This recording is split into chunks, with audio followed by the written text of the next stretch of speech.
बाकी मर्द बीवी के घर पे न होने का फायदा उठाकर शराब और पार्टी करते हैं, पर मैं एक्साइटमेंट में सब्जी खरीदकर खाना बना रहा था। मैं एक बहुत बड़ा कांड करने की तैयारी में था, पर मुझे अंदाजा भी नहीं था कि मेरे घर में 380 कैमरास लगे हैं और मेरी वाइफ लाखों नेटिजन्स के साथ मुझे लाइव देख रही है। इस वक्त मुझे जोश में कॉल करते देख नेटिजन्स का गुस्सा फूट पड़ा। सबको लगा कि ये सीन तो पुराना है, बीवी घर पर नहीं है तो पक्का दोस्तों के साथ पार्टी का प्लान होगा। शन यूचू का चेहरा टेंशन से उतर गया, क्योंकि शादी के बाद मैंने अपनी सारी सोशल लाइफ खत्म कर दी थी। तभी उसके फोन की बेल बजी। मेरा नाम देखते ही उसने राहत की सांस ली और होस्ट को चुप रहने का इशारा किया। हेलो बीवी, 11:30 बज गए हैं और तुम अब तक नहीं आई। मुझे बहुत भूख लगी है। शन यूचू ने फौरन जवाब दिया, आज ऑफिस में ओवर टाइम है, मैं घर नहीं आ पाऊंगी, तुम खुद ही खा लो। ये सुनते ही मेरे दिल में खुशी की लहर दौड़ गई। मैंने कंफर्म करने के लिए पूछा, ठीक है, तो क्या तुम सच में वापस नहीं आओगी?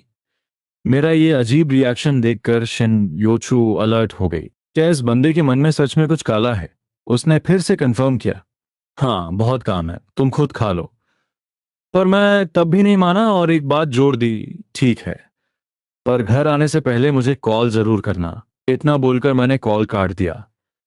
अगले ही पल लाइव स्ट्रीम में सन्नाटा छा गया। दाल में कुछ काला है, पक्का कुछ गड़बड़ है। 3-4 बार कंफर्म करना कि बीवी घर नहीं आएगी। होस्ट बिंग बिंग ने अजीब सी शक्ल बनाकर शन योशु को शांत करते हुए कहा, शायद आपके हस्बैंड बस थोड़े उदास है। पर अभी उसकी बात पूरी भी नहीं हुई थी कि स्क्रीन पर मैं खुशी के मारे 3 फुट ऊपर उछल पड़ा। इसके बाद तो मैं बड़े टशन में अपनी कमर मटकाते हुए एकदम बेशर्मी से गाने गाने लगा। शन यूचू का चेहरा गुस्से से तमतमा उठा और होस्ट बिंग बिंग शर्मिंदगी से भर गई। इसमें उदासी का नामो निशान तक नहीं था। वो बस जबरदस्ती हंसते हुए पूछ पाई, शन जी, कहीं ऐसा तो नहीं कि आपका खाना इतना बुरा होता है कि आपकी गैर मौजूदगी में ये इतने खुश हैं? शन यूचू की आंखों से अंगारे बरस रहे थे और वो स्क्रीन को घूर रही थी। इस कमीने को तो मैं घर जाकर देखूंगी। उधर मुझे पता भी नहीं था कि मेरा लाइव ब्रॉडकास्ट चल रहा है। मैं बड़े मजे से सोफा पर लेट गया और फोन उठाकर किसी और को कॉल मिला दिया। लाइव चैट में हंगामा मच गया। देखो, मैंने कहा था ना, ये कॉल पक्का किसी लड़की को होगा। दुनिया में कोई मर्द सीधा नहीं होता। तभी फोन से मेरी आवाज सुनाई दी, अभी जो लोकेशन भेजी थी, देखी क्या? देख लेना। बस तो फिर जल्दी आ जाओ, अब मुझसे और वेट नहीं हो रहा। दूसरी तरफ से क्या आवाज आई वो सुनाई नहीं दिया, पर कॉल काटने के बाद मेरे चेहरे की वो एक्साइटमेंट झुटलाई नहीं जा सकती थी। लाइव स्ट्रीम में फिर से सन्नाटा छा गया। ये कॉल बहुत ज्यादा सस्पिशियस था। शन योचू को अब इस प्रोग्राम में हिस्सा लेने का पछतावा हो रहा था। उसे पहली बार पता चला कि मेरी पीठ पीछे इतने सारे सीक्रेट्स छुपे हैं। मैंने किसे जल्दी आने को कहा और मुझे किस बात का सब्र नहीं हो रहा था। अगर लाखों लोगों के सामने न होती तो वो अब तक घर पहुंचकर मेरा काम तमाम कर चुकी होती। थोड़ी देर की शांति के बाद कमेंट्स का ब्लास्ट हो गया। होस्ट बिंग बिंग ने गुस्से से लाल शेनयूचू को संभालने की कोशिश की। शेन जी आप फिक्र मत कीजिए, पहले देखते हैं कि आगे क्या होता है। शेनयूचू ने बिना कुछ कहे बस सिर हिलाया। अगर मैं सच में चीटिंग कर रहा था तो उसे समझ नहीं आ रहा था कि वो इसका सामना कैसे करेगी। उसका दिमाग सुन्न हो चुका था। तभी उम्मीद के मुताबिक घर की घंटी बजी। सबकी नजरें स्क्रीन पर जम गई। मैं भागता हुआ दरवाजे तक गया और झटके से दरवाजा खोला। बाहर एक कैजुअल कपड़ों में बेहद खूबसूरत लड़की खड़ी थी। उस पल शन योचू का दिमाग चकरा गया। सब खत्म हो गया, ये पक्का अफेयर है। तभी तो बार बार कंफर्म कर रहा था कि बीवी घर पर नहीं है।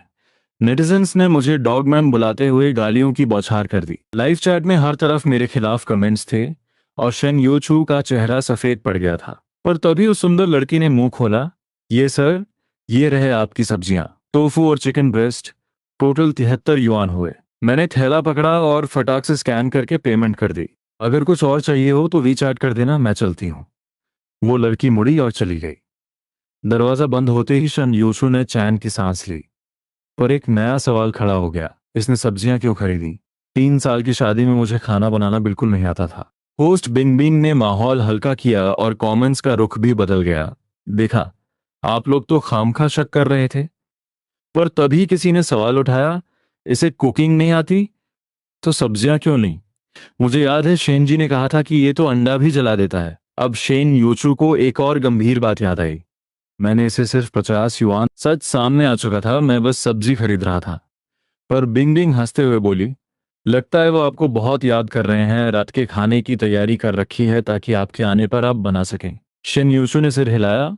टोफू मुझसे अच्छा नहीं बनता, पता नहीं ये क्या सोच रहा है। दोनों बातें कर ही रहे थे कि स्क्रीन पर मैंने कुछ ऐसा किया कि सब दंग रह गए। मैं सीधा सब्जियां लेकर किचन में घुसा, आस्तीन चढ़ाई और चाकू निकाल लिया।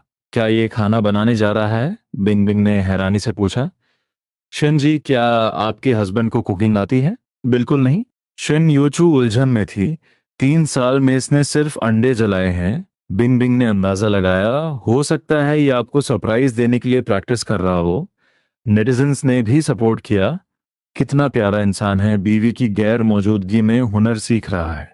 शायद टोफू से कोई आसान डिश बनाना शुरू करेगा। तभी शेफ नाम के एक यूजर ने कमेंट किया, रुको, मुझे इंग्रेडिएंट्स कुछ जाने पहचाने लगे हैं। जैसे उसने ये कहा, स्क्रीन पर मैंने सारे सामान को लाइन से लगा दिया। जो लोग कुकिंग जानते थे वो पागल हो गए। ओ माय गॉड, मुझे याद आ गया, ये तो वेंसी टोफू का सामान है। स्टेट बैंक्वेट की टॉप 10 डिशेज में से एक, वेंसी टोफू। क्या मजाक है? क्या ये सच में स्टेट बैंक्वेट वाली डिश बनाएगा? बैकस्टेज स्टाफ ने फॉरेन होस्ट बिंग बिंग को जानकारी दी और उसकी आंखें फटी की फटी रह गई। क्या स्टेट बैंक्वेट कुजीन? शिन यूचू भी हैरान थी। बिंग बिंग ने समझाया कि इस डिश के लिए गजब की नाइफ स्किल्स चाहिए, यह हर किसी के बस की बात नहीं। शिन यूचू को यकीन नहीं हो रहा था, क्योंकि मैं तो आलू तक को चिप्स की तरह मोटा काटता था। आखिर ये बंदा क्या खिचड़ी पका रहा है? जब सब उलझन में थे, मैंने स्टैंड से एक चाकू निकाला। उस पल शिन यूचू का चेहरा एकदम सीरियस हो गया। ऐसा लग रहा था जैसे मैं सच में कुछ शुरू करने वाला हूँ। बिंग बिंग मजाक में बोली, शन जी, पहली बार अपने हस्बैंड को कुकिंग करते देख रही हैं ना? जब ये सीख जाएंगे तो आपकी तो चांदी हो जाएगी। तभी डायरेक्टर ने एक एक्सपर्ट को स्टेज पर बुलाया, एक छोटा मोटा सा आदमी जिसका नाम लिू डोंग था। बिंग बिंग ने पूछा, लिू भाई, क्या आप वेंसी टोफू के बारे में जानते हैं? लिू डोंग ने सिर हिलाया और फिर ना में जवाब दिया, पता है, पर कभी बनाई नहीं। मेरी नाइफ स्किल्स उतनी तगड़ी नहीं है, उसने याद करते हुए कहा। मेरे उस्ताद ने बनाई थी। इसकी प्रोसेस मुश्किल नहीं है, पर सब कुछ नाइफ स्किल्स पर टिका है। इस लड़के ने सीखने के लिए इस डिश को चुनकर बहुत बड़ी गलती की है। अभी उसकी बात खत्म ही हुई थी कि स्क्रीन पर मैं शुरू हो गया। मैंने पहले पानी उबाला और फिर चाकू उठाया। पहला स्टेप, मशरूम की डंठल हटाना। लिू डोंग ने कमेंट किया, लगता है इसने होमवर्क किया है। सारा सामान बारीक कटना चाहिए और टोफू और मशरूम को गर्म पानी में डालना होगा। इसने पहले पानी उबाला, ये ठीक है। पर जैसे ही मैंने मशरूम काटना शुरू किया, पूरा हॉल सन्न रह गया। मेरी चाकू और बोर्ड के टकराने की आवाज इतनी तेज थी कि वो एक सुर बन गई। लिू डोंग हक्का बक्का रह गया। एक शेफ होने के नाते उसे पता था कि इसका मतलब क्या है। डायरेक्टर भी चिल्लाया, जल्दी कैमरा जूम करो। पर जब तक जूम हुआ मैंने काटना खत्म ही कर दिया था, सिर्फ कुछ सेकंड्स। ये कैसे काटा? कहीं कीमा तो नहीं बना दिया? वेंसी टोफू के लिए रेशम जैसे धागे चाहिए होते हैं। पर जब कैमरा पास गया तो सबकी सिट्टी पिट्टी गुम हो गई। हाई डेफिनेशन कैमरे में दिख रहा था कि मशरूम एकदम बारीक धागों में कटे हुए थे, हर धागा एक बराबर। बाप रे, किसी ने देखा अभी क्या हुआ? ये स्पीड! मेरी सालों की शेफ की नौकरी बेकार गई। मशरूम को इतनी सफाई से काटना नामुमकिन है। क्या ये वही बंदा है जो अंडा भी नहीं बना पाता था? स्टेज पर बिंग बिंग और शेन योचू भी सुन्न पड़ गई थी। ये नाइफ स्किल्स देखकर कोई भी समझ सकता था कि ये किसी लेजेंड का काम है। दोनों ने लियो डोंग की तरफ देखा। लियो भाई, कुछ तो बोलिए। लियो डोंग का चेहरा अजीब हो गया था। मशरूम काटना बहुत मुश्किल है क्योंकि वो बहुत नाजुक होते हैं। इन्हें धागा बनाने के लिए स्पीड, एक्यूरेसी और पावर चाहिए। मैंने ध्यान से नहीं देखा, पर यह फिनिशिंग बिना 10 साल की प्रैक्टिस के नहीं आ सकती। वो स्क्रीन को घूरता रहा, पर कैमरा दूर होने की वजह से बारीकियां नहीं देख पा रहा था। तभी, जैसे मैंने उसकी मन की बात सुन ली हो, मैंने धीरे से मशरूम के रेशों को उंगलियों से उठाया। मैंने उन्हें कैमरे के सामने रखा और फोकस होते ही सब दंग रह गए। वो रेशे बाल जितने पतले थे। लिू डोंग के मुंह से चीख निकल गई। मैं अपने शब्द वापस लेता हूँ। 10 साल क्या, 20 साल में भी कोई ऐसा नहीं काट सकता। ये किसी मास्टर शेफ का लेवल है। और सबसे चिढ़ाने वाली बात यह थी कि मैंने बस सिर हिलाकर खुद से कहा, ठीक है। हाथ अभी भी सधा हुआ है। होस्ट बिंग बिंग की बोलती बंद हो गई थी और शेन योचू का दिमाग फट रहा था। उसकी पूरी दुनिया हिल गई थी। शादी के 3 साल मैं रोज मेहनत से खाना बनाती रही और ये कमीना शेफ निकला। बिंग बिंग ने उसे दिलासा देने की कोशिश की, शायद ये बस तुक्का हो। शेन यूचू ने लंबी सांस ली और अपने गुस्से को काबू किया। मैंने कटे हुए मशरूम को एक तरफ रखा और बैम्बू शूट्स काटना शुरू किया। मेरी हर मूवमेंट पहले जैसी ही थी, पर इस बार कैमरा पहले से तैयार था। चाकू की चमक एक बिजली की तरह लग रही थी। फिर से कुछ ही सेकंड्स में मैंने सारा काम खत्म कर दिया। वो रेशे भी बाल जितने बारीक थे। लिu डोंग ने एक्सप्लेन किया, बैम्बू शूट्स बहुत सख्त होते हैं, इन्हें काटना मशरूम से भी मुश्किल है। इसका मतलब साफ है, ये लड़का किचन का अनाड़ी नहीं बल्कि एक महान मास्टर शेफ है। शेन्यूचू की सांसें तेज हो गई थीं और बिंग बिंग पूरी तरह शॉक्ड थी। 3 एपिसोड्स में पहली बार ऐसा कुछ हुआ था। अगर ये हैंग सच में एक शेफ था तो उसने ये बात बहुत गहराई से छुपाई थी। नेटिजन्स पागल हो गए थे भाई। मैंने अपनी आंखों से देखा। ऐसी नाइफ स्किल्स के आगे मैं झुकता हूँ। 20 साल क्या, मैं 30 साल से शेफ हूँ और ये मेरे बस का भी नहीं है। बिंग बिंग ने अंदाजा लगाया, हो सकता है आपसे मिलने से पहले ये कहीं शेफ रहे हों। शेन योचू ने चिढ़कर कहा, एक मामूली शेफ इस लेवल तक पहुंच सकता है, क्या तुम्हें यकीन है? तभी लिu डोंग ने टोका, रुको, वेंसी टोफू की असली परीक्षा टोफू है। उसे काटना सबसे बड़ी चुनौती है। तभी पानी उबलने लगा। मैंने सही वक्त देखकर टोफू का एक बड़ा टुकड़ा सामने रखा और हाथ चलाने शुरू किए। वही नज़ारा फिर से दिखा, बस इस बार मैं थोड़ा धीमा था, करीब 30 सेकेंड्स। काटने के बाद बोर्ड पर रखा टोफू ऐसा लग रहा था जैसे उसका कोई आकार ही ना बचा हो। शेन यूचू ने लिu डोंग की तरफ देखा, लिu भाई ये लेवल कैसा है? पर उसने सिर हिला दिया, ऐसे पता नहीं चलेगा, इसे पानी में डालना होगा। तभी मैंने उस टोफू को पानी में डाल दिया। अगले ही पल वो पानी में ऐसे बिखरा जैसे कोई फूल खिल रहा हो। बिल्कुल परफेक्ट। लिu डोंग अपनी जगह से उछल पड़ा। मैंने एक बार एक नेशनल शेफ को ये बनाते देखा था, पर यह हैंग उनसे भी एक कदम आगे है। शेन यूचू ने मुश्किल से थूक गटका। जिसे वो साधारण समझती थी, वो इतना बड़ा सीक्रेट दबाए बैठा था।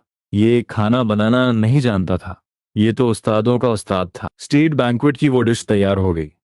मैं बड़े मजे से कटोरा उठाकर खाने ही वाला था कि फोन बज उठा। बीर का कॉल था। मेरा चेहरा डर से पीला पड़ गया, कहीं वो वापस तो नहीं आ रही।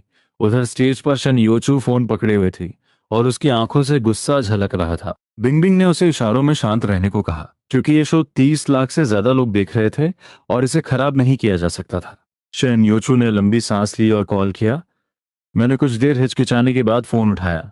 बीवी, क्या तुम वापस आ रही हो? दूसरी तरफ से गुस्से भरी आवाज आई, नहीं, बस याद दिलाने के लिए कॉल किया कि खाना खा लेना। उसने खाने शब्द पर बहुत जोर दिया।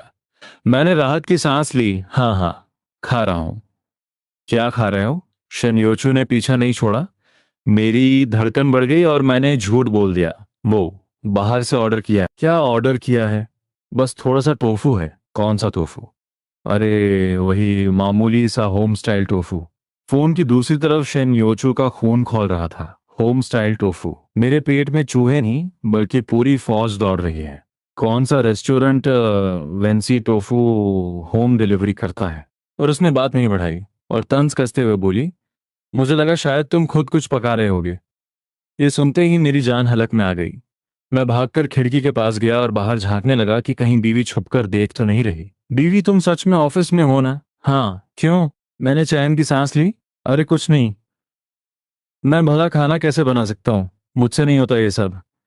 ये कहते हुए मैंने मजे से एक चम्मच टोफू मुंह में डाल लिया। तभी शनयोचू से रहा नहीं, या तुम पक्का कह रहे हो कि तुम्हें कुकिंग नहीं आती? मैं पूरी तरह घबरा गया। मैं खिड़की के पास जाकर पागलों की तरह बाहर देखने लगा। मेरी ये हरकत देखकर लाइव स्ट्रीम में हंसी के फव्वारे छूट गए। बिंग बिंग ने फौरन शनयोचू को रोका कि कहीं सब रिवील न हो जाए। ठीक है, मैं काम कर रही हूं, तुम अपना टोफू खाओ, कहकर उसने फोन काट दिया। मैं खिड़की पर खड़ा होकर सोचता रहा कि कुछ तो गड़बड़ है। नेटिजन्स मेरी हालत देखकर लोट-पोट हो रहे थे। अपने ही घर में चोरों की तरह रह रहा है। मैं वापस सोफा पर गया और मन में खटक रहा था कि बीवी का बर्ताव आज बहुत अजीब था। कहीं उसे सच में तो नहीं पता चल गया। मैं बड़बड़ाते हुए कटोरा साफ कर गया, पर शक बढ़ता जा रहा था। मैं सोफा पर बैठकर सोचने लगा, इन दिनों तो मैंने कुकिंग नहीं की, बस आज ही की है। बीवी ऑफिस में है तो उसे पता चलना नामुमकिन है। पर मुझे क्या पता था कि सिर्फ एक इंसान नहीं बल्कि लाखों लोग मुझे लाइव देख रहे हैं। तभी मुझे कुछ याद आया और मैं झटके से उठकर एक छोटे से कमरे की तरफ भागा। मेरी इस हरकत ने सबको अलर्ट कर दिया। ये कौन सी जगह है? बिनबिन ने पूछा। शिन योचू ने बताया, ये एक स्टोरेज रूम है। खुशनसीबी से वहां भी कैमरा लगा था। कैमरा मुझे फॉलो करने लगा। मैं उस छोटे कमरे में गया, इधर उधर देखा और फिर अचानक बेड का तख्ता उठा दिया। ये बेड खुल भी सकता है। शेन योचू दंग थी, उसे इस बारे में कुछ नहीं पता था। बेड के नीचे एक छोटा सा बॉक्स रखा था। मैंने उसे ध्यान से चेक किया और सावधानी से खोला। उसमें बहुत सारे डॉक्यूमेंट्स और सर्टिफिकेट्स जैसी चीजें थीं। कैमरा दूर होने की वजह से शब्द साफ नहीं थे। चलो, सब ठीक है। मैं ही फालतू में डर रहा था। मैंने बॉक्स बंद किया और सब पहले जैसा कर दिया। मैं ताली बजाते हुए मुस्कुराया और बाहर आ गया। मैंने फौरन सारा सबूत मिटाना शुरू किया। बची हुई सब्जियां बाहर कूड़ेदान में फेंक दी। सब साफ करने के बाद मैं सोफा पर बैठकर गेम खेलने लगा, जैसे कुछ हुआ ही ना हो। अगर ये शो ना होता तो शैन योचू को कभी पता नहीं चलता। उसका चेहरा और काला पड़ गया। ये तो रोज का काम लगता है इसका। शैन जी, वो लाल किताबें क्या थी? Marriage certificate. शैन योचू ने मना कर दिया। उसने वो चीजें पहले कभी नहीं देखी थी। आज रात इसे मजा चखाऊंगी। उधर स्टेज पर बिंग बिंग गहराई से पूछताछ करने लगी। आप दोनों कब मिले थे? करीब 4 साल पहले। मतलब 1 साल में शादी हो गई और अब 3 साल हो चुके हैं। हाँ, बिंग बिंग ने आगे पूछा। जब आप मिली थीं तब वो क्या करते थे? तब भी वो फ्रीलांसर ही थे। मैंने कभी ज्यादा नहीं पूछा। शन योचू ने याद किया कि हमारी जिंदगी सादा थी, पर मैं उसका बहुत ख्याल रखता था। उसे लगा था कि वो मुझे जानती है, पर मैं तो राजों का खजाना निकला। पूरी दोपहर मैं बस गेम खेलता और सोता रहा। जैसे ही ऑफिस की छुट्टी का वक्त हुआ, मैंने बस दिखावे के लिए लैपटॉप खोला। मेरी ये कामचोरी देखकर शन योचू और चिढ़ गई। वक्त होते ही वो घर के लिए निकल पड़ी। अब असली ड्रामा शुरू होने वाला था। बाकी मर्द बीवी के बाहर होने पर पार्टियां करते हैं और मैं यहाँ कुकिंग करके फंस गया। पर असली मुसीबत तो अभी शुरू हुई थी। मुझे अंदाजा नहीं था कि घर में 380 कैमरास हैं। जैसे ही शेन योचू ने गुस्से में दरवाजा खोला, मैं अपनी शॉर्ट में ही उसके पास गया। बीवी, भूख लगी है, रात को क्या खाना है? ये सुनते ही शेन योचू का पारा 7वें आसमान पर पहुंच गया। अब मुझसे खाना बनवाएगा। दोपहर में जब स्टेट बैंक्वेट वाली डिश बना रहा था तब मेरी याद नहीं आई। तभी उसे याद आया कि पहले भी जब उसने फरमाइश की थी तो मेज पर शानदार खाना मिलता था। मैंने हमेशा कहा कि बाहर से लाया हूं, पर अब सच सामने था। जो बंदा अंडा नहीं बना पाता, वो रोज इतना शानदार खाना बाहर से कैसे ला सकता था? बीवी, क्या सोच रही हो? मुझे कुछ पता नहीं था। मैं तो मुस्कुराते हुए पूछ रहा था, आज रेड ब्रेस्ट पोर्क कैसा रहेगा? शेन यूचू का मन किया कि बोल दे मिट्टी खा ले, पर उसने अपनी नजरें उस छोटे कमरे की तरफ घुमा दी। तभी मैंने शक के साथ पूछा, बीवी क्या देख रही हो? तुम आज फोन के वक्त से ही बहुत अजीब लग रही हो। कुछ नहीं, मैं खाना बनाने जा रही हूँ। वो किचन में चली गई। वहां सब इतना साफ था कि एक भी सबूत नहीं बचा था। उधर लाइव स्ट्रीम में 20 लाख लोग बेचैन थे कि वो लाल बॉक्स कब खुलेगा। जब ये सो जाएगा तब मैं उस कमरे में जाऊंगी। उस रात जब मैं खर्राटे ले रहा था, शन योचू दबे पांव अपने मिशन पर निकली। शेन योचू दबे पांव अपने मिशन पर निकली। और दोनों बेडरूम इतने पास थे कि दरवाजे की आवाज से ही मेरी नींद खुल सकती थी। हार मानकर उसे वापस आना पड़ा। अगले दिन वीकेंड था। शेन योचू ने जैसे ही आंखें खोली, देखा कि लाइव व्यूअर्स 20 लाख पार कर चुके हैं। वो भी अगले प्लान के बारे में सोच ही रही थी कि मैं फ्रेश होकर बाहर आ गया। बीवी, आज वीकेंड है, कहीं घूमने चलें? वो ना बोलने ही वाली थी कि उसका फोन पागलों की तरह बजने लगा। नंबर देखते ही उसने कॉल उठाया, पर अगले ही पल उसका चेहरा सफेद पड़ गया। क्या इन्वेस्टमेंट कैंसिल हो गया? पर क्यों? प्रोजेक्ट तो शुरू होने वाला है। वॉन्ग सर, मेरी बात तो सुनिए। पर दूसरी तरफ से फोन कट चुका था। बीवी क्या हुआ? मैंने फिक्र जताते हुए मैंने बड़े प्यार से पूछा, पर शिनयूचू ने जबरदस्ती मुस्कुराते हुए कहा, कुछ नहीं, बस काम की टेंशन है। वो ये सब बताना नहीं चाहती थी, पर उसे मेरे राज खोलने थे। तभी उसे एक आइडिया आया। सुनो जी, आज वीकेंड है, मेरा शुजी तांगबिन खाने का मन है, वो जो वेस्ट सिटी में है। शेन योचू ने मेरी आंखों में झांकते हुए कहा, ये उसका tiger out of the mountain वाला प्लान था। वेस्ट सिटी जाने आने में कम से कम आधा घंटा लगता, और ये आधा घंटा काफी था घर की तलाशी लेने के लिए। उसे जरा भी अंदाजा नहीं था कि उसका 5 साल पुराना पति आज बेनकाब होने वाला है। मैंने बिना सोचे समझे झट से हाँ कर दी। जो हुक्म मेरे आका, आप आराम कीजिए, छोटा अभी लेकर आया। मैंने फटाफट कपड़े बदले, कार की चाबी उठाई और निकल गया। शिन्यूचू खिड़की के पास खड़ी होकर तब तक देखती रही जब तक मेरी गाड़ी ओझल नहीं हो गई। फिर वो उस छोटे कमरे की तरफ भागी। लाइव स्ट्रीम में तो जैसे तूफान आ गया। वाह, क्या दिमाग लगाया है, उसे घर से ही बाहर निकाल दिया। सस्पेंस बहुत बढ़ गया है, मुझे तो अभी से धक धक हो रहा है। पर किसी ने सोचा नहीं था कि सोसाइटी से बाहर निकलते ही मेरे चेहरे की मासूमियत गायब हो जाएगी। मैंने ड्राइविंग करते हुए एक कॉल मिलाया और मेरी आवाज़ एकदम बर्फीली हो गई। जरा पता लगाओ, मेरी बीवी को किसने परेशान किया है। उधर शैन यूचू बेड के पास पहुंच चुकी थी।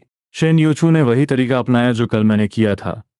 उसने भारी गद्दा हटाया और अपनी पूरी ताकत लगाकर बेड का तख्ता ऊंचा किया। एक हाथ से उसे संभालते हुए दूसरे हाथ से वो लकड़ी का बॉक्स बाहर निकाला। धप की आवाज के साथ बेड वापस अपनी जगह पर आ गया। शेन योचू उस बॉक्स को सीने से लगाकर सीधा हॉल में पहुंची। कैमरे के ठीक नीचे उसने गहरी सांस ली और ढक्कन खोल दिया। कड़क। अंदर ढेर सारे सर्टिफिकेट सलीके से रखे थे। उसने सबसे ऊपर वाला कागज उठाया और उसकी नजरें एक नाम पर जम गई। बोकुस दौर world cooking contest champion certificate. उसे बोकुस का मतलब तो नहीं पता था, पर चैंपियन पढ़ते ही वो समझ गई। इस बंदे ने कुकिंग कंपटीशन में फर्स्ट प्राइज जीता था। नेटिजन्स तो जैसे पागल ही हो गए। मेरा शक सही था, ये सच में उस्ताद है। और रुको, मैंने अभी गूगल किया। ये बुकिस कॉन्टेस्ट तो कुकिंग की दुनिया का ओलंपिक्स है। इसमें सिर्फ दुनिया के सबसे टॉप शेफ्स हिस्सा लेते हैं। शेन यूचू एक हाथ में सर्टिफिकेट और दूसरे में नेटिजन्स के कमेंट्स देख रही थी। उसे यकीन नहीं आ रहा था। वर्ल्ड कुकिंग चैंपियन, ये तो कुछ ज्यादा ही हो गया। होस्ट बिंग बिंग भी चकरा गई थी। उसने शक जताया, कहीं ये सर्टिफिकेट नकली तो नहीं। पर तभी उसके हेडफोन में डायरेक्टर की आवाज आई। बिंग बिंग, हमने चेक कर लिया है, ऑफिशियल वेबसाइट पर इसका नाम है। अगले ही पल लाइव स्ट्रीम की बड़ी स्क्रीन पर बोक्यूज कॉन्टेस्ट की वेबसाइट खुल गई। विनर्स की लिस्ट में सबसे ऊपर मेरा ही नाम था और बगल में मेरी फोटो थी। फोटो में मैंने सफेद शेफ यूनिफॉर्म पहनी थी और मेरी आंखें किसी शिकारी जैसी तेज थीं। आज के मुझ में और उस फोटो में जमीन आसमान का फर्क था। तभी होस्ट की आवाज पूरे स्टूडियो में गूंज उठी, जिसमें हैरानी और कंपकंपी साफ थी। हमें जानकारी मिली है कि 6 साल पहले सिर्फ 19 साल की उम्र में ये हिंग इस कंपटीशन के इतिहास के सबसे कम उम्र के चैंपियन बने थे। शेन योचू स्क्रीन पर उस अजनबी चेहरे को देख रही थी। क्या ये सच में मेरा हस्बैंड है? नेटिजन्स तो पूरी तरह क्रेज हो गए। ऑफिशियल साइट पर है, सच ही होगा। भाई, मैं अपनी प्राइवेट मनी एक महीना नहीं छुपा पाता। इस बंदे ने 5 साल तक ये राज दबा के रखा। जल्दी देखो नीचे और क्या क्या है। ये सुनकर शन योचू को होश आया। ये सुनकर शन योचू ने सर्टिफिकेट्स को किनारे रखा और बॉक्स की सारी चीजें मिस पर उलट दी। अगले ही पल वो पत्थर की तरह जम गई। National special grade chef licence, Michelin 3, STAR chef certificate, Olympic international culinary champion, Michelin guest जज कार्ड और यहाँ तक कि चाइना क्विजीन एसोसिएशन के वाइस चेयरमैन का पद। कुल 13 चैंपियन सर्टिफिकेट्स और करीब 10 ऐसी टॉप लेवल डिग्रीज जिनके लिए दुनिया के शेफ तरसते हैं। पर सबसे डरावनी चीज अभी बाकी थी। सारे कागजों के नीचे 2 लेटर दबे थे। शेन योचू ने कांपते हाथों से एक खोला। वो स्टेट बैंक्वेट का इनविटेशन लेटर था, जिस पर साफ साफ लिखा था। वहां एक सुई गिरने की भी आवाज नहीं थी। इसे खाना बनाना नहीं आता, ये तो कुकिंग का भगवान है। तभी डायरेक्टर ने होस्ट को एक और धमाकेदार खबर दी। दोस्तों, हमें अभी अभी नेशनल शेफ मैगजीन के चीफ एडिटर का फोन आया है। उन्होंने कंफर्म किया है कि ये हेंजी को 7 साल पहले ही national chef hall of fame में शामिल कर लिया गया था। वो उन चुनिंदा 12 महान शेफ्स में से एक हैं जिन्हें यह सम्मान मिला है। शेन योचू ने सपने में भी नहीं सोचा था कि उसका पति इतना बड़ा हस्ती है। उसके दिल में अचानक गुस्से की आग भड़क उठी। भरोसा नाम की कोई चीज है, खाना ना बनाना पड़े, इसके लिए उसने मुझसे इतना बड़ा झूठ बोला। पर इससे पहले कि उसका गुस्सा फूटता, उसने खुद को रोक लिया। उसने सोचा कि वो देखना चाहती है कि ये आदमी और क्या क्या छुपाए बैठा है। वो गुस्से को दबाकर वापस बेडरूम में गई ताकि उस भारी सच को वापस बेड के नीचे रख सके। पर तभी उसकी ताकत जवाब दे गई। भारी तख्ता धड़ाक से नीचे गिरा। हालांकि वो पीछे हट गई थी, पर उसकी उंगली बीच में दब गई। एक गहरा घाव हो गया और खून तेजी से बहने लगा। उस लाल खून को देखकर उसके सब्र का बांध टूट गया और उसे बहुत बुरा महसूस हुआ। 3 साल की शादी में मैंने उससे कुछ नहीं छुपाया और उसने इतना बड़ा सीक्रेट रखा, वो भी इतनी सफाई से। वो इतनी दुखी हुई कि उसने लाइव स्ट्रीम से अपना ध्यान हटा लिया और सिसक सिसक कर रोने लगी। नेटिजन्स भी 2 गुटों में बंट गए। बेचारी, मत रो, ये हैंग तो बड़ा खिलाड़ी निकला, पक्का कुछ और भी राज होंगे। शनयोचू बस सोफा पर सिमट कर एक घायल बिल्ली की तरह रोती रही। तभी दरवाजा खुला। एक जानी पहचानी आवाज गूंजी, बीवी। मैं आ गया। तुम्हारे लिए गर्मा गर्म 5 टैंक बिन लाया हूँ, एकदम फ्रेश है। मैंने सामान मेज पर रखा पर कोई जवाब नहीं मिला। जैसे ही मेरी नजर सोफा पर बैठी रोती हुई बीवी पर पड़ी, मेरा दिल बैठ गया। मैं फौरन उसकी तरफ भागा, पर अगले ही पल मेरी आंखें फटी रह गईं। बीवी, तुम्हें चोट लगी है। मैंने बिना वक्त जाया किए घर का कोना कोना छानना शुरू किया। रुको, मुझे याद है फर्स्ट एड किट यहीं कहीं थी। बस मिल गई। पसीने से तरबतर होकर मैंने दराज से बॉक्स निकाला और चिल्लाया, मिल गया। मैं बॉक्स लेकर शेनयूचू के सामने घुटनों के बल बैठ गया। मैंने फौरन खून रोकने वाली दवा, आयोडाइन और बैंड एड निकाले। बड़े प्यार से उसका हाथ थामा और कॉटन से खून साफ करने लगा। मैंने सिर उठाया, मेरी आंखों में उसके लिए बेपनाह दर्द था। बहुत दुख रहा है क्या? बस इसी एक नजर ने शेनयूचू के गुस्से को बर्फ की तरह पिघला दिया। उसने पहले हाँ में सिर हिलाया और फिर फौरन ना कह दिया। अरे, दुख रहा है या नहीं? मैं बड़बड़ाते हुए दवा लगाने लगा। मैंने वक्त पर बैंड एड लगा दिया है, पर आगे से ध्यान रखना, समझी? मैंने एक फिक्रमंद पति की तरह उसे डांटा। उस वक्त पूरा लाइव स्ट्रीम खामोश था, पर 3 सेकंड बाद कमेंट्स का सैलाब आ गया। अरे, यहाँ तो तूफान आने वाला था, ये रोमांस कहाँ से आ गया? भाई, ये तो ओवरडोज हो गया। होस्ट बिंगबिंग की आंखों में भी चमक आ गई थी। शिनयोचू बस चुपचाप मुझे देख रही थी, उसका गुस्सा गायब हो चुका था। उसे पिछले 3 साल याद आने लगे। ये हैंग ने उसे हमेशा पलकों पर बिठाकर रखा था। उसे शहर के दूसरे कोने का तांगबिंग चाहिए था। तो वो सुबह सुबह बिना किसी शिकायत के एक गाड़ी उठाकर चला गया। रुको, शनियोचू को याद आया कि पहले भी कई बार जब उसने कुछ खास खाने की जिद की थी, तो घर पर वो डिश हाजिर होती थी। उसे लगा था कि ये होटल से पैक कराया हुआ है, पर अब समझ आया कि वो सब मैंने अपने हाथों से बनाया था। अब रोना बंद करो, चेहरा खराब हो जाएगा। मैं तौलिया लेने के लिए उठने ही वाला था कि शेन योचू ने अचानक मेरा गला पकड़ लिया और गले लगकर फूट फूट कर रोने लगी। ऐसा लग रहा था जैसे वो अपना सारा दुख एक बार में ही बाहर निकाल देना चाहती है। मैं सटपटा गया और बस उसकी पीठ थपथपाने लगा। अरे बस भी करो, एक टैंगबिंग के लिए इतना इमोशनल होने की जरूरत नहीं है। ये सुनते ही वो हंस पड़ी। तुम बहुत बुरे हो, इंसान को शांति से रोने भी नहीं देते। अच्छा अच्छा, रो लिया, पर पहले खा लो वरना ठंडे हो जाएंगे। मैंने हंसते हुए उसे खिलाया। शनियोचू ने एक निवाला लिया। ये शायद उसकी जिंदगी का सबसे मीठा टांगबिन था। वो कैमरे और लाखों लोगों को भूल गई। लाखों नेटिजन्स को नजरअंदाज करते हुए उसने मेरे गाल पर एक किस किया। पति जी, आप भी खाइए। हम दोनों मजे से नाश्ता करने लगे, जिसे देखकर लोग जलन के मारे भुन गए। नाश्ता खत्म होते ही शनयोचू को याद आया कि घर में कैमरे लगे हैं और उसके ऑफिस का भी मसला है। उसका मूड फिर खराब हो गया। सुनो, ऑफिस में कुछ काम है, मुझे जाना होगा। वीकेंड पर भी काम। हाँ, एक छोटा सा एक्सीडेंट हो गया है, उसे संभालना होगा। ठीक है, क्या लंच के लिए वापस आओगी? शिन योचू मना करने वाली थी, पर फिर उसके मन में शरारत सूझी। हाँ, मुझे कुछ बहुत टेस्टी खाना है। ये उसका मुझे टेस्ट करने का तरीका था। यही वो मौका था जब वो अपना शक कंफर्म कर सकती थी। मैंने सीना ठोक कर कहा, अरे बिल्कुल, फिक्र ही मत करो, सब मैं संभाल लूंगा। शनयूचू तसल्ली के साथ सीधा स्टूडियो पहुंच गई। शन जी, आप आ गई। होस्ट बिंगबिंग ने स्वागत किया, पर शनयूचू का चेहरा गंभीर था। बिंगबिंग जी, मेरा बाहर जाना कोई बहाना नहीं था। सच में बहुत बड़ी प्रॉब्लम हो गई है। शायद मैं अगले 2 दिन ना आ पाऊं। बिंगबिंग चौंक गई और वजह पूछने लगी।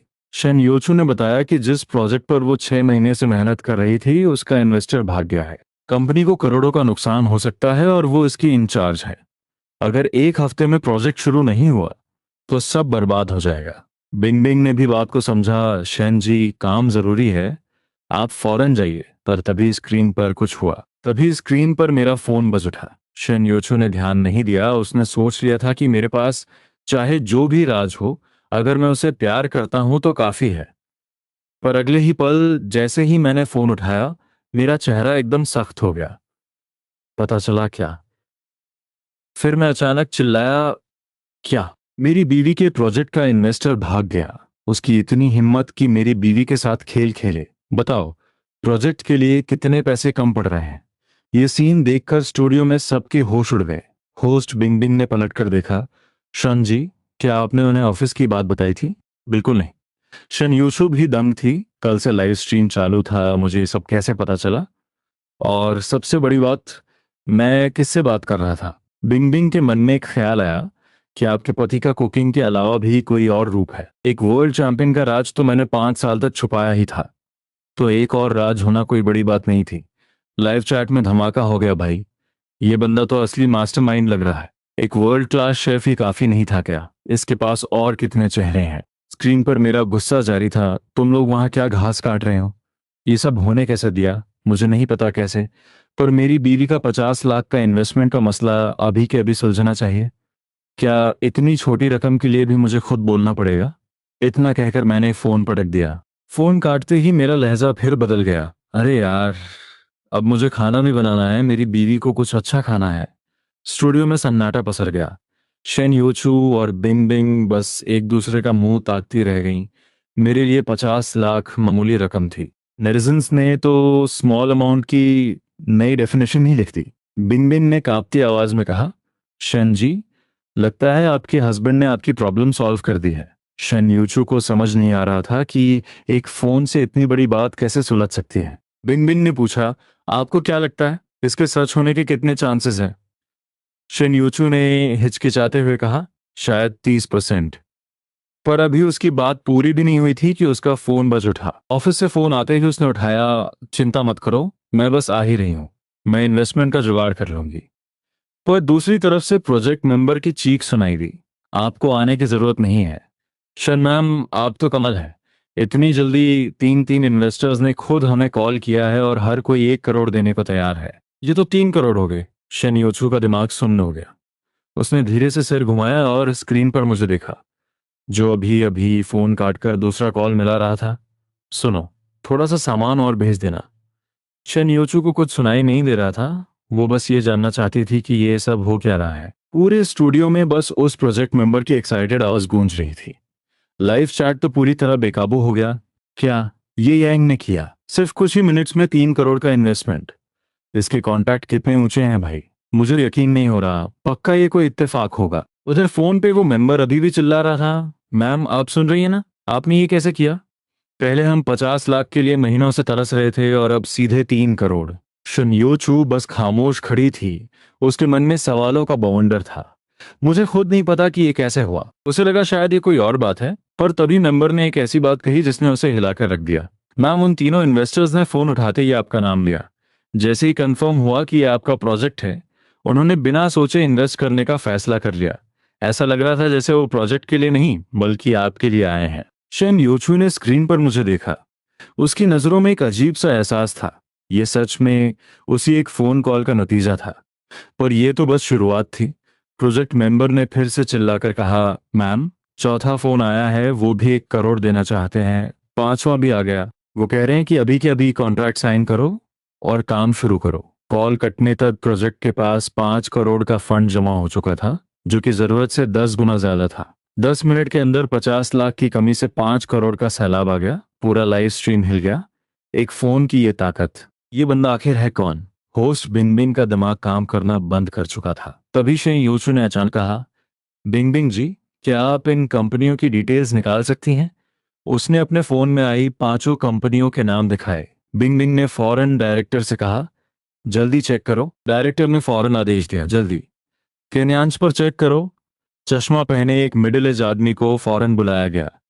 वो लैपटॉप चलाते हुए गंभीर आवाज में बोला, शन जी, अगर आपके हस्बैंड का इन कंपनियों से सच में कोई रिश्ता है तो वो केन्यांश पर नहीं मिलेगा, क्योंकि प्राइवेट रिलेशनशिप्स वहां रिकॉर्ड नहीं होते।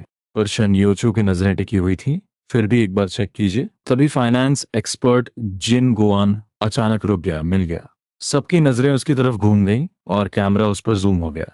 इस वक्त किसी को मेरी फिक्र नहीं थी, जो घर पर मजे से अपने खाने का वेट कर रहा था। जिन गुआन ने अपना चश्मा ठीक किया और धीरे से कुछ नाम लिए। होंगशैन कैपिटल, जिसके लीगल रिप्रेजेंटेटिव शू गोक्यांग है। बाकी कंपनियां वूले, शिंग युनलो और जिया यूलियांग की हैं। शेन जी, क्या आप इन्हें जानती हैं? शेन यूचू ने मना कर दिया। उसने ये नाम कभी नहीं सुने थे। पर होंगशैन कैपिटल का नाम सुनते ही उसके कान खड़े हो गए। ये तो देश के सबसे बड़े शॉर्ट वीडियो प्लेटफॉर्म्स के पीछे का सबसे बड़ा इन्वेस्टर था। इतना बड़ा ग्रुप हमारी छोटी सी कंपनी में पैसा क्यों लगाएगा? लाइव स्ट्रीम में हंगामा मच गया। होस्ट बिंग बिंग ने हार नहीं मानी और पूछा, जिन सर, क्या गहराई से जांच करने का कोई और तरीका है? जिन गुआन की पेशानी पर बल पड़ गए। उसे भी ये सब बहुत अजीब लग रहा था। 5 बड़े इन्वेस्टमेंट जायंट्स ने मेरे एक फोन काटते एक छोटे से प्रोजेक्ट का टारगेट किया। ये बहुत अननेचुरल था। उसने एक फैसला लिया, ठीक है, मैं अपने एक दोस्त को कॉल करता हूँ। इन्वेस्टमेंट की दुनिया में उसकी पहुंच बहुत ऊपर तक है। जो त्यान्यांश पर नहीं है वो उसे पता होगा। ये सुनते ही नेटिजन्स एक्साइटेड हो गए। जिन गोवान ने बिना देर किए कॉल मिलाया और स्पीकर ऑन कर दिया। हेलो जिन भाई, आज कैसे याद किया? अरे एक शो कर रहा हूँ, एक छोटी सी मदद चाहिए थी। बताओ, क्या मदद चाहिए? जिन गुआन सीधा मुद्दे पर आया। मैं चाहता हूँ कि तुम होंगशोंग कैपिटल समेत इन 5 कंपनियों का असली बैकग्राउंड चेक करो। ये सुनते ही दूसरी तरफ सन्नाटा छा गया। काफी देर बाद उधर से एक बहुत ही सीरियस आवाज आई। तुम इनके बारे में क्यों जानना चाहते हो? बस यूं ही, शायद इनके बीच कोई कनेक्शन हो। तभी उधर से जो जवाब आया उसने सबके होश उड़ा दिए। चेक करने की जरूरत नहीं है, इनके बीच पक्का कनेक्शन है। जिन गोवान की आंखें चमक उठी। कैसा कनेक्शन? अगले ही पल फोन से आए आवाज ने स्टूडियो को सुन कर दिया। ये सब कहने को तो अलग अलग कंपनियां हैं, पर असल में ये सिर्फ सब्सिडरीज, सहायक कंपनियां हैं। सब्सिडरीज। जिन गुआन तो उछल ही पड़ा। होंगशान कैपिटल जैसा दिग्गज भी सिर्फ एक छोटी कंपनी है, पर असली धमाका तो अभी बाकी था। हाँ, और ये पांचों एक ही पेरेंट कंपनी के नीचे आती हैं जो बहुत कम सामने आती है। उसका नाम है हेंचू कैपिटल। ये सुनते ही कोहराम गया। हेंचू कैपिटल, ये हेंग। कोई बेवकूफ भी समझ जाता कि ये रिश्ता क्या है। जिन गुआन की सांसें तेज हो गईं।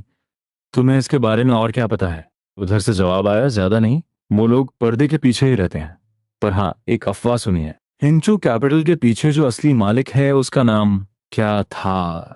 लाखों नेटिजन्स कान खड़े करके सुनने लगे। मुझे याद करने दो। उधर सन्नाटा था, यहाँ सबकी जान अटकी हुई थी। कुछ सेकंड्स बाद उसे याद आया, हाँ, उस मालिक का नाम भी कंपनी जैसा ही है, हेंचू। शायद उसका सरनेम ये है। अगले ही पल उसने एक एक लफ्ज चबाकर 2 शब्द बोले। उसने साफ साफ कहा, ये हैंग। ये सुनते ही सबके सिट्टी पिट्टी गुम हो गई। देश के इन्वेस्टमेंट सेक्टर का बेताज बादशाह, जिसके सामने होंगशान कैपिटल भी बच्चा है, वो मैं ही था। बाप रे, इस आदमी के पास कितना पैसा होगा? और जब स्क्रीन पर सोफा पर बैठे हुए और मजे से खाने का वेट करते हुए मुझे देखा, तो कोई यकीन नहीं कर पा रहा था कि ये कैपिटल टाइकून मैं ही हूँ। जिन गोवान ने कांपते हुए पूछा, क्या आप पक्का कह रहे हैं? हाँ, नाम तो यही है। क्या आप उसे जानते हैं? बिल्कुल नहीं, कोई नहीं जानता। उधर से आवाज आई, वो ये हैंग बहुत मिस्टीरियस है, पर उसकी पहुंच आसमान तक है। जिन गुआन ने फोन काट दिया और हक्का बक्का रह गया। अब उसे समझ आया कि पांचों कंपनियों ने एक साथ पैसा क्यों लगाया। आखिर वो सब एक ही खानदान की जो थी। मेरे एक फोन पर सारी सब्सिडरीज ने जंग के स्तर पर काम शुरू कर दिया था। जिन गुआन ने अब शनयोचू की तरफ बड़े अदब से देखा और पूछा, आपके हस्बैंड आखिर हैं कौन? एक फाइनेंस एक्सपर्ट होने के नाते वो जानता था कि ऐसे ग्रुप का मालिक होना कितनी बड़ी बात है। वो सत्ता के सबसे ऊंचे शिखर पर बैठा इंसान था। शनयोचू की तो सुध बुध खो चुकी थी। 4 साल की पहचान और 3 साल की शादी में उसे अपने पति की असलियत की भनक तक नहीं लगी। क्या ये सिर्फ एक इत्तेफाक हो सकता है? वो बुदबुदाई। तभी एक बहुत ही सुंदर लड़की स्टेज पर आई, जिसे होस्ट बिंगबिंग ने तुरंत पहचान लिया। जाजिया वांग यूजियो ने सीधा एक धमाकेदार बात कही, मेरे परिवार के मिलिट्री में कुछ अच्छे कॉन्टैक्ट्स हैं। मैं किसी से बात करके किसी का भी डेटा निकलवा सकती हूँ। ये सुनते ही सब दंग रह गए। ये तो आखिरी हथियार था। मिलिट्री के डेटाबेस में हर किसी का काला चिट्ठा होता है। एक फोन कॉल और मेरी पूरी पोल खुल जाती। लाइव चैट में आग लग गई, जल्दी कॉल करो। मेरा तो दिल बाहर आ जाएगा। क्या मेरा सीक्रेट अब पूरी तरह खुल जाएगा? तभी वांग यूजा ने अपना फोन निकाला और स्पीकर ओन करके कॉल मिलाया। कुछ पलों बाद एक जवान लड़के की आवाज आई। वांग यूजा ने कहा, मुझे एक बंदे का डेटा चाहिए, नाम है ये हैंग। उधर से वो लड़का हंसने लगा। जाओ जाओ, अचानक किसी को क्यों ढूंढ रही हो? क्या तुम्हें प्यार हो गया है? मजाक छोड़ो और चेक करो, ये तुम्हारे लिए मुश्किल नहीं होना चाहिए। उसने बहुत सावधानी से बात की, पर उस लड़के ने पूरे कॉन्फिडेंस के साथ कहा, फिक्र मत करो, मेरी पोजीशन ऐसी है कि ये मेरा रोज का काम है। चाहे वो किसी सीक्रेट फोर्स का हिस्सा ही क्यों न हो, मैं उसे ढूंढ निकालूंगा। वेट करो। फोन कटते ही नेटिजन्स पागल हो गए। वांग यूजियो की क्या तगड़ी पहुंच है, अब मैं नहीं बच पाऊंगा। उधर जिन गुआन की तो सब लोग सांसें रोककर इंतजार कर रहे थे, पर शन योचू की नजरें स्क्रीन पर थीं। मैं किचन में था और आज शायद मछली बनाने की तैयारी कर रहा था। सामान देखकर शन योचू को सब याद आ गया। मुझे पता है वो आज क्या बना रहे हैं। मैंने जब भी कुछ अच्छा खाने की जिद की, घर पर यही डिश मिली। वो हमेशा कहते थे कि बड़े होटल से लाए हैं, पर अब समझ आया कि वो सब उन्होंने खुद बनाया था। शेन योचू की आंखें भर आईं। उस डिश का नाम सोंगशु गुयू स्क्विरल शेप्ड मैंडरिन फिश है। तभी नीचे बैठे शेफ लिू डोंग अचानक अपनी जगह से खड़े हो गए। सोंगशु गुयू, ये तो स्टेट बैंक्वेट की डिश है। डायरेक्टर ने फौरन कैमरा उन पर घुमाया और उन्हें स्टेज पर बुलाया। लिू डोंग ने आते ही पक्के तौर पर कहा, जी हाँ, ये स्टेट बैंक्वेट कुजीन ही है। अगर कोई और बनाता तो मैं शक करता, पर ये बंदा तो उस्ताद है, ये बना सकता है।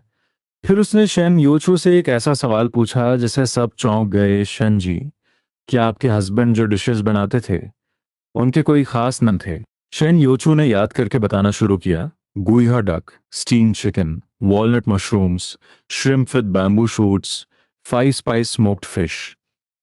जैसे जैसे वो नाम लेती गई, लियो डोंग की आंखें फटी रह गईं। उसने बड़े रश्क से कहा, शेन जी, इन डिशेज में से ज्यादातर तो स्टेट बैंक्वेट का हिस्सा है। आपने तो लगभग पूरा ऑफिशियल मेन्यू ही चख लिया है। पूरे हॉल में सन्नाटा छा गया। नेटिजन्स भी हैरान थे। 3 साल तक अपनी पहचान छुपाकर मैंने अपनी बीवी को दुनिया के सबसे शाही खाने खिलाए थे। ये कैसा सुपर हस्बैंड है। शन योचू के दिल में प्यार की लहर दौड़ गई। उसे लगा था कि वो होटल का खाना है, पर वो मेरा प्यार था जो मैं अपने हाथों से परोसता था। उसका सारा शक और डर अब बस प्यार में बदल चुका था। तभी वांग यूजा का फोन बजा और लाखों लोग एकदम शांत हो गए। क्या हुआ, कुछ पता चला? वांग यूजा ने बेसब्री से पूछा। उधर से एक भारी आवाज आई, पता चल गया। बस इन 3 शब्दों ने सबकी धड़कनें बढ़ा दी।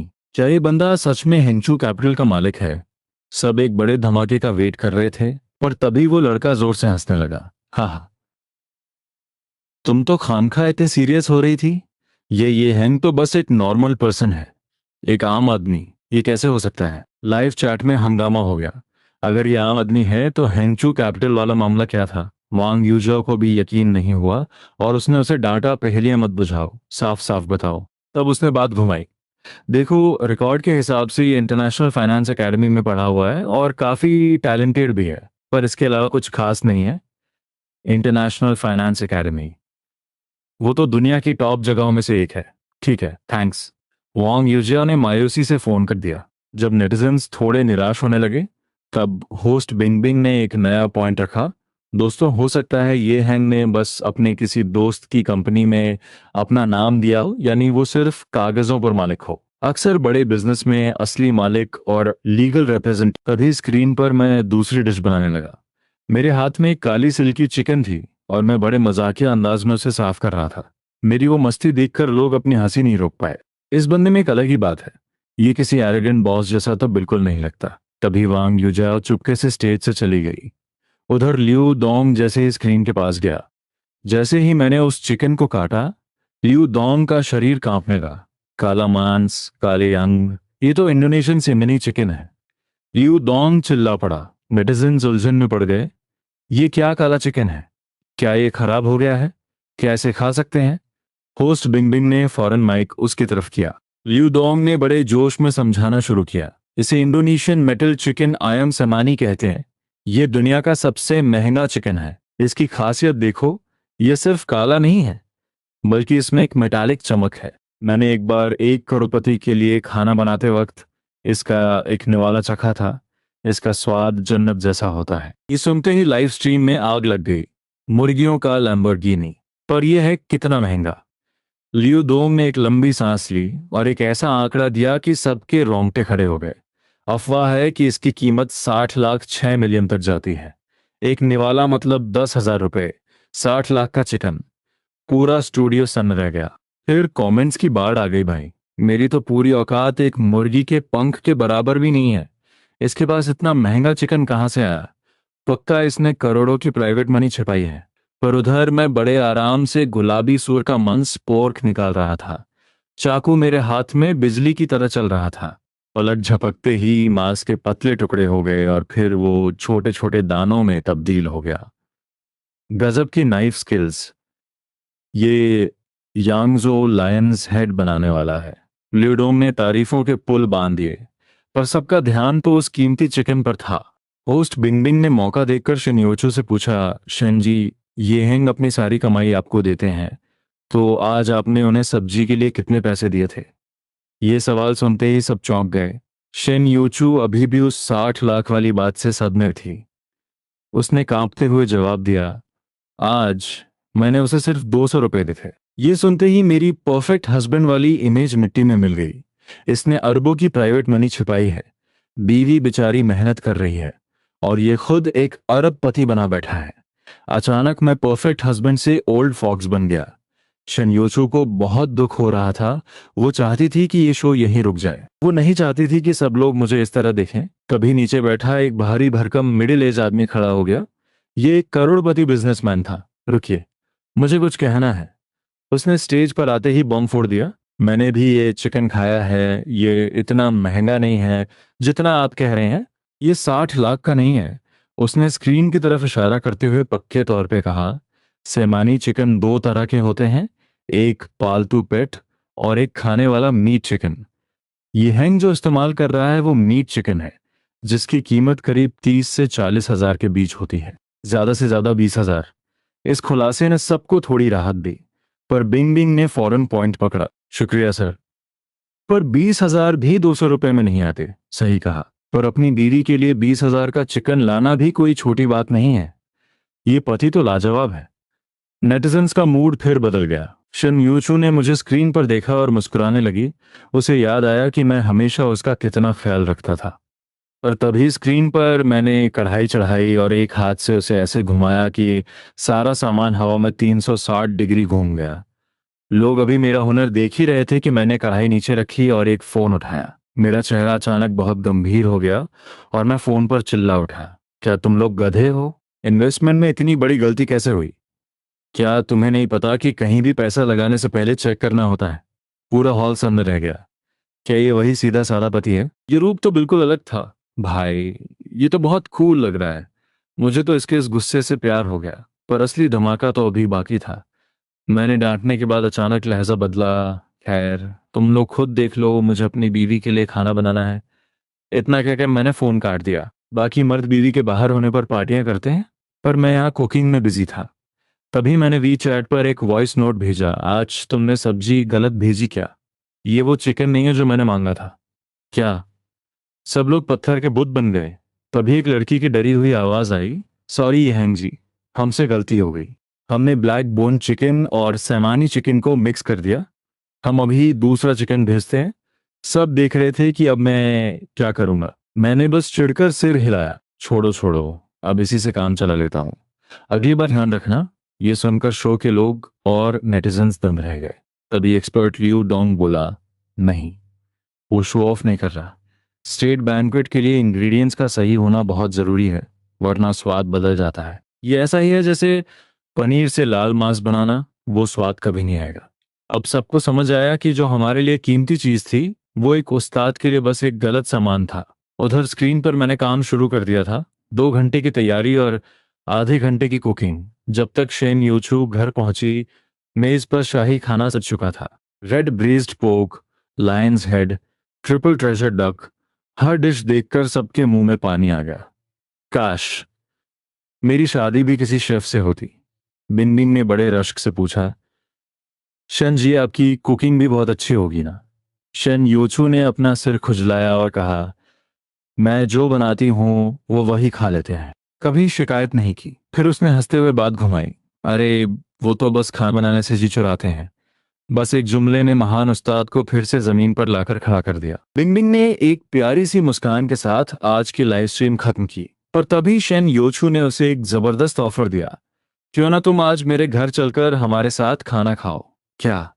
एक नेशनल शेफ के घर जाकर स्टेट बैंक्वेट जैसा खाना। बड़े बड़े बड़े आयोजनों को कवर करने वाली बिंगबिंग भी इस वक्त खुशी के मारे हकबका गई। क्या सच में चल सकती हो? बिल्कुल, बस कह देना कि तुम मेरी सहकर्मी कॉलीग हो।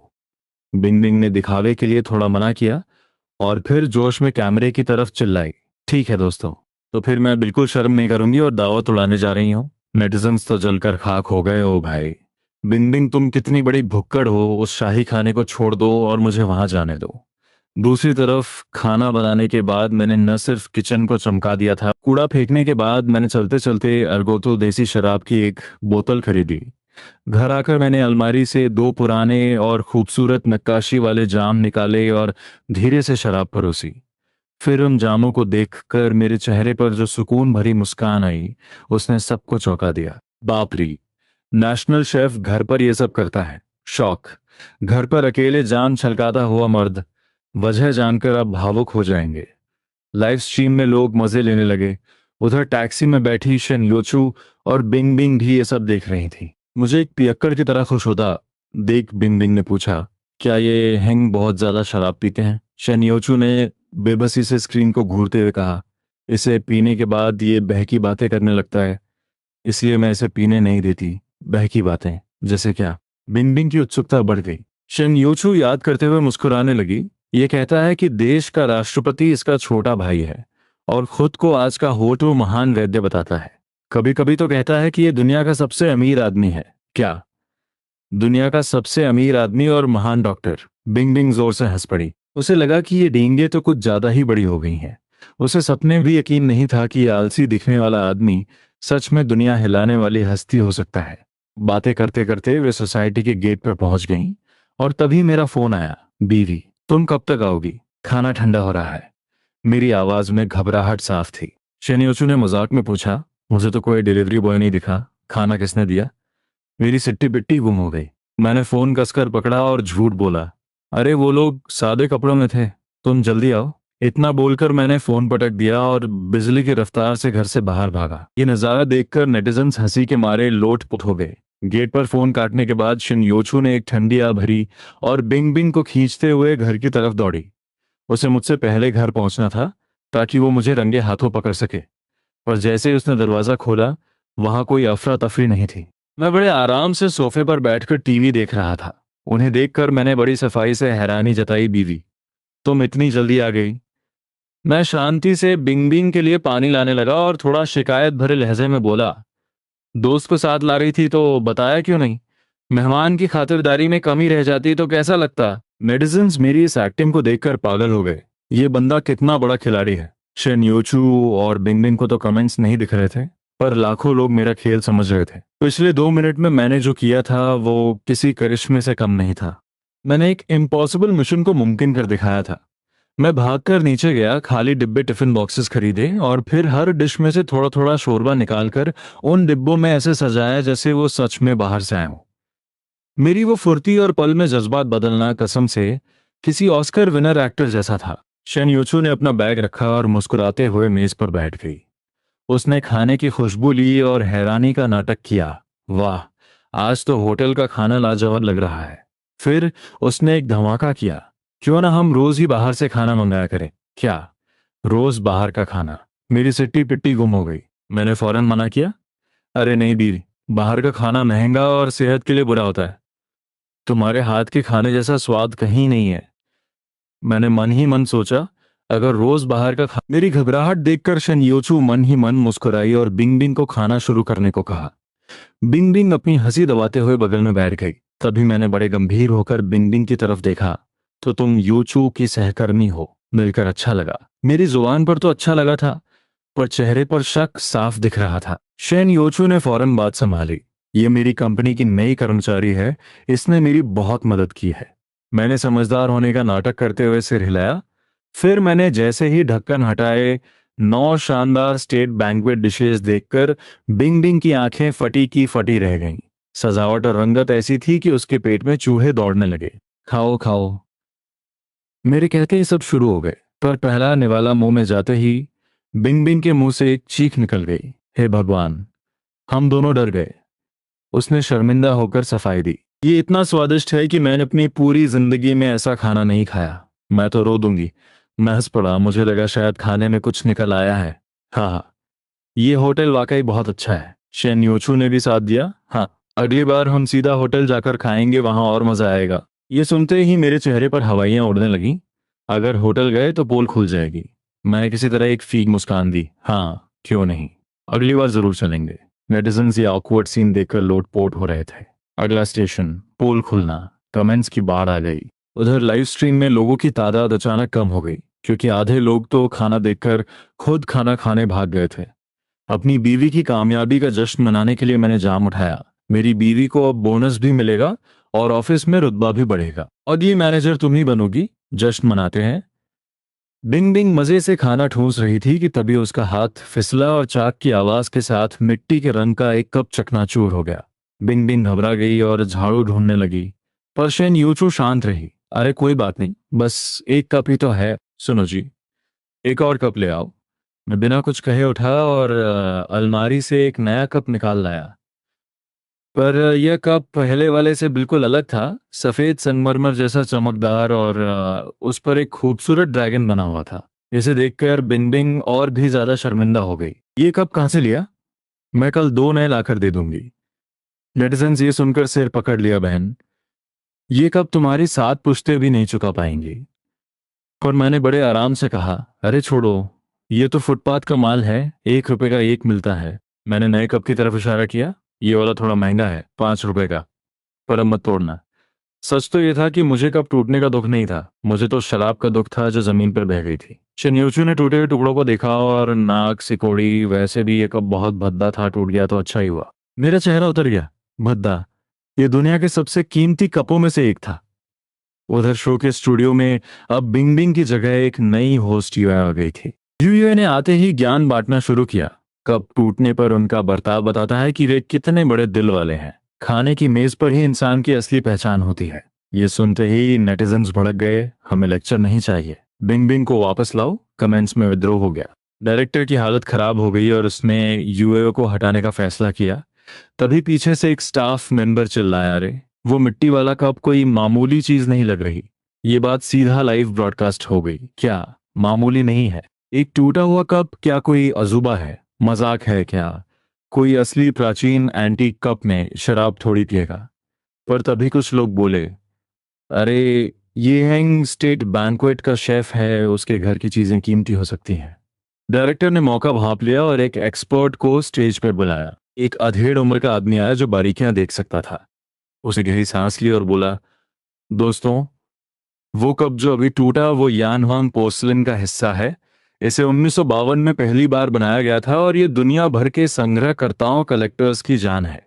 उसने पूरे गर्व से उसका नाम लिया, यानहुआंग कप। उसने टुकड़ों की तरफ इशारा किया। देखो, इसमें सोने के बारीक कण गोल्ड पार्टिकल्स चमक रहे हैं। ये हाथ से बना हुआ शाहकार है जिसके अंदर ड्रैगन का निशान छुपा होता है। जानकारों के तो होश उड़ गए, ये तो राष्ट्रीय खजाना था। एक्सपर्ट ने आगे बताया कि ऐसे 3 कपों के सेट की कीमत दो 5 लाख रुपए है। एक कप टूटने का मतलब है सीधा 80,000 रुपए का नुकसान। सब बिंग बिंग के लिए दुआ करने लगे। पर तभी सबकी नजर मेज पे रखे दूसरे कप पर पड़ी। वो पहले वाले से 100 गुना ज्यादा खूबसूरत था। जरा इसके बारे में भी बताओ। कैमरा सीधा उस सफेद कप पर गया जिस पर लाल ड्रैगन बना था। उधर घर में बिंग बिंग, जो अभी भी कप को फुटपाथ का माल समझ रही थी, पागलों की तरह खाना उड़ा रही थी। शेन योचू ने उसे बड़े प्यार से सूप परोसा। बिंग बिंग ने कटोरा उठाया और उसे ऐसे खटका कि सूप उसकी गर्दन से होता हुआ नीचे बहने लगा। हे भगवान, क्या ये वही ग्लैमरस होस्ट है? नेटिजन्स उसकी ये हालत देखकर दंग रह गए। और तभी कैमरा फिर उस कप पर गया। एक्सपर्ट की आवाज गूंजी, ये शायद हॉम हॉम पोर्सलिन का शाही कप है, जो एक महान उस्ताद की आखिरी निशानी है। मुझे यकीन नहीं हो रहा कि ये यहाँ है।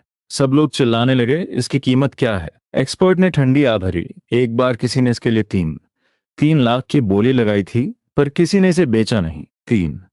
3 लाख का एक कप। पूरा स्टूडियो सन्न रह गया। पर घर के अंदर माहौल थोड़ा बदल रहा था।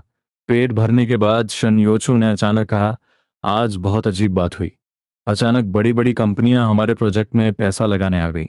उसने रुककर मेरी आंखों में झांका और मुझे पता चला कि ये सब वेंचर कैपिटल की कंपनियां हैं। मेरा सेब का टुकड़ा हलक में फंस गया। मैं अंदर से कांप रहा था पर बाहर से टशन दिखाते हुए बोला, अरे हेंचू कैपिटल, वो तो मेरे एक दोस्त की कंपनी है। वो मेरा बहुत बड़ा फैन था, इसलिए उसने मेरे नाम पर कंपनी रख दी। वो आज जो भी है मेरी ही सलाह की वजह से है। ये झूठ तो मैं खुद भी नहीं मान पा रहा था। नेटिजन्स हंसी के मारे लोटपोट हो गए। और तभी बिंग बिंग ने मोबाइल निकाला और बम फोड़ा। तो फिर त्यान्यांचा पर इस कंपनी के मालिक की जगह तुम्हारा नाम क्यों आ रहा है? कमरे में सन्नाटा छा गया। मेरा दिमाग बिजली की रफ्तार से दौड़ा। अरे वो तो मैंने उसे कंपनी रजिस्टर करने में मदद की थी, इसलिए मेरा नाम है।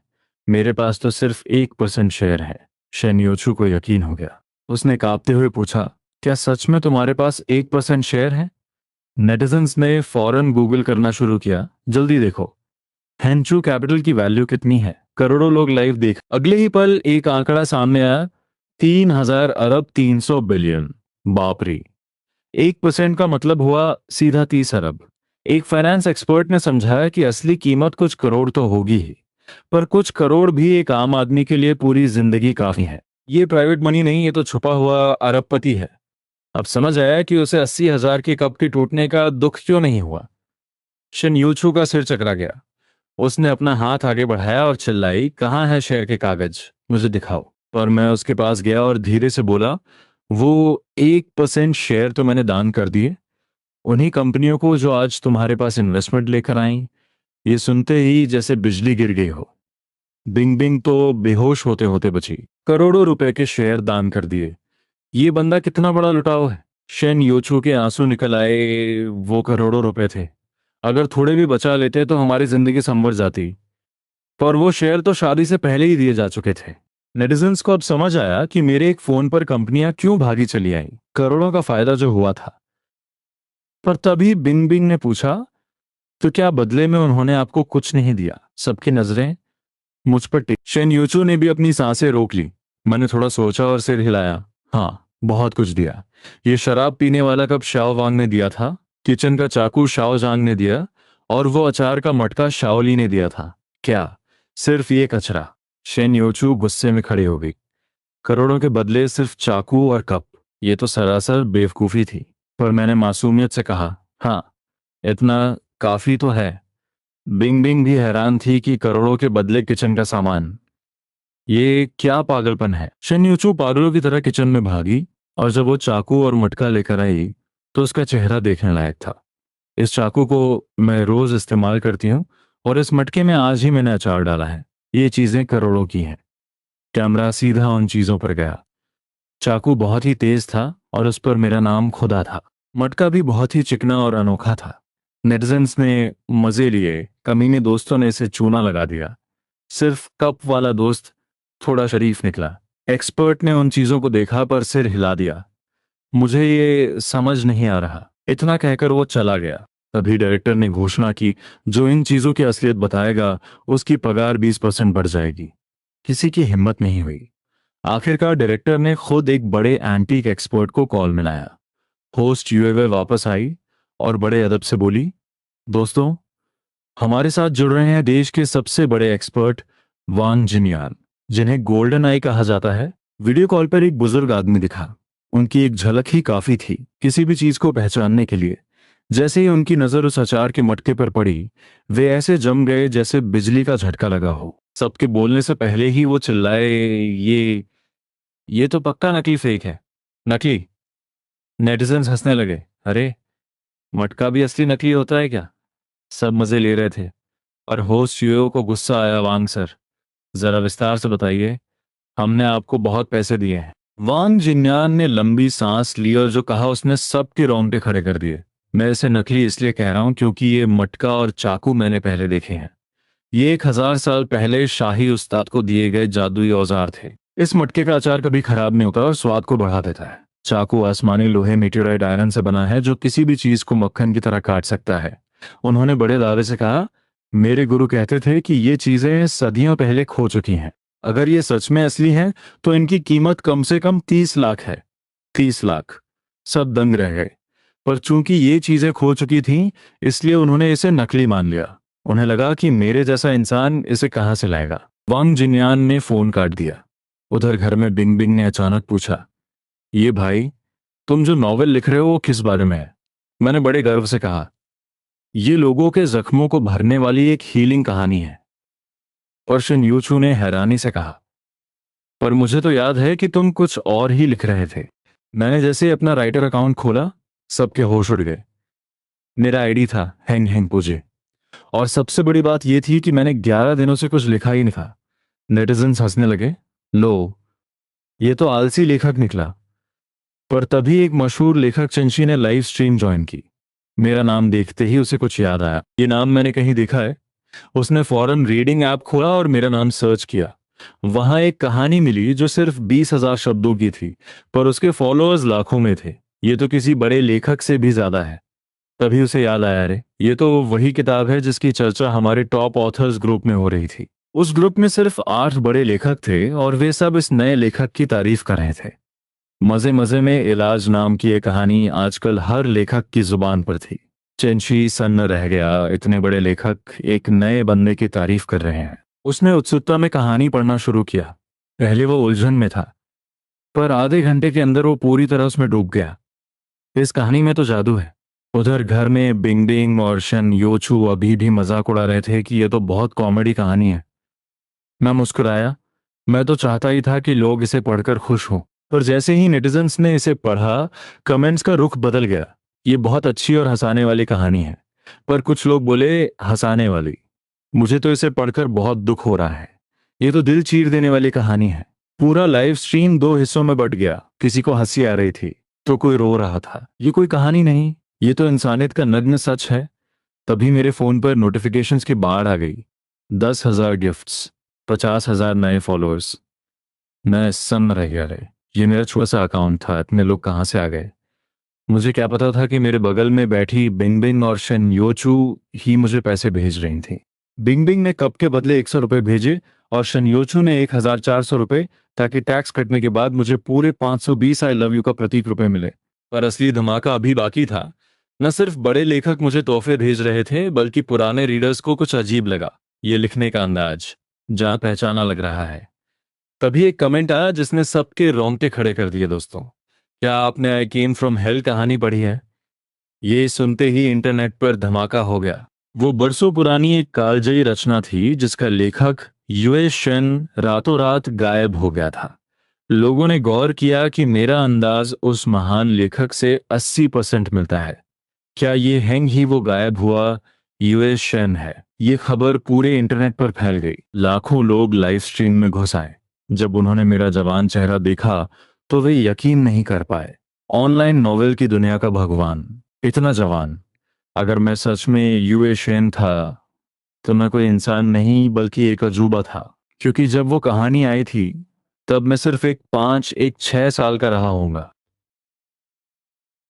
एक बच्चा इतनी गहराई से कैसे लिख सकता है? कुछ लोगों ने कहा, मुमकिन ही नहीं। इतना जवान लड़का इंसानियत के इतने गहरे राज नहीं लिख सकता। पर दूसरों ने पलटकर कहा, हुनर उम्र नहीं देखता, टैलेंट के आगे तर्क बेकार है। तभी एक समझदार आवाज गूंजी, चाहे वो जो भी हो, उसे परेशान मत करो, वरना हम शायद एक और बेहतरीन मास्टरपीस खो देंगे। उन्हें परेशान मत करो।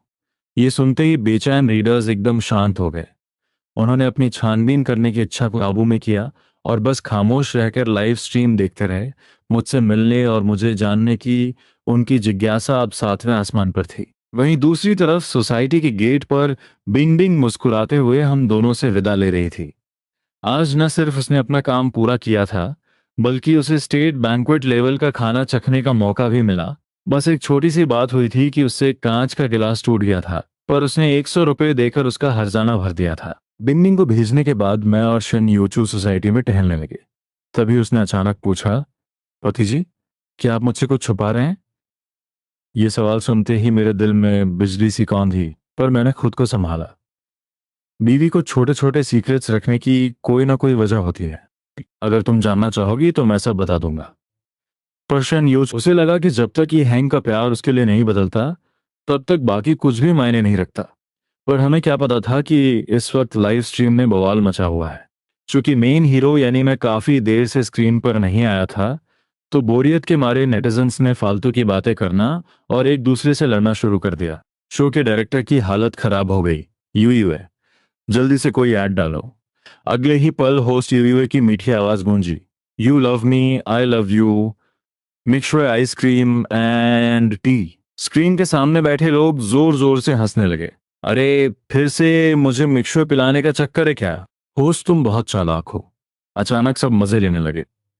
उधर बैक स्टेज में यूए ये कमेंट्स देखकर हैरान थी कि ये नेटिजन्स भी कितने अजीब हैं। तभी मैं और शन योचो टहलकर वापस घर आ गए और लाइव स्ट्रीम वहीं बंद हो गया। खाली बैठे लोगों ने उत्सुकता में मेरा नॉवेल पढ़ना शुरू किया। उन्हें लगा था कि बस थोड़ा सा देखेंगे, पर जो भी उसे पढ़ता वो पूरी तरह उसमें खो जाता। फिर रात के 8 बजते ही